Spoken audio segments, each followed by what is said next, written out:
在台湾有300万人使用这个 App 小红书，今麦去有刑事局认为这发生太侪诈骗，咧禁止民众连续使用1年啊。刑事局进一步来说明，小红书的公司完全无配合台湾方面调查必要的文件证明，所以咱无法度来监督管理，所以就要做出了限制连线的措施咯。 点开中国的社群平台小红书，买物件、美食、股票投资资讯侪密码，诈骗案嘛对咧侪。内政部委昨开始限制民众用小红书，为期1年时间。嘛强调限制并无代表全面禁用。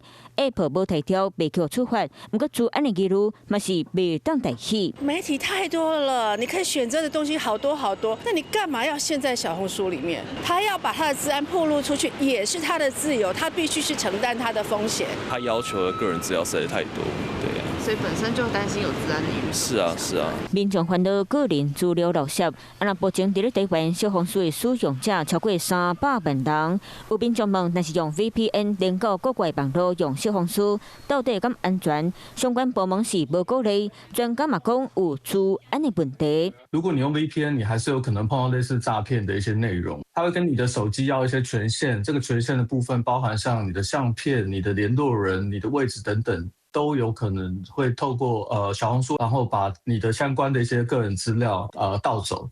我觉得这个是另一个要去担心的地方。提起用户一定要检查 App 的设定内底个人资料使用权限敢有关起来，或者是直接跟软体提调，这是较安全的做法。因为新美容嘛特别讲，小红书去点名限制使用，是因为伊无提供执法单位资料，就无法度甲监控。不过同款来自中国的 TikTok 就无这个状况发生，所以就无受限制。即马人人一支手机使用网络嘛是拢爱真注意。 你好，我是宋彦明。想掌握最及时的新闻资讯吗？赶紧订阅、按赞、开启小铃铛，锁定华视新闻 YouTube 频道。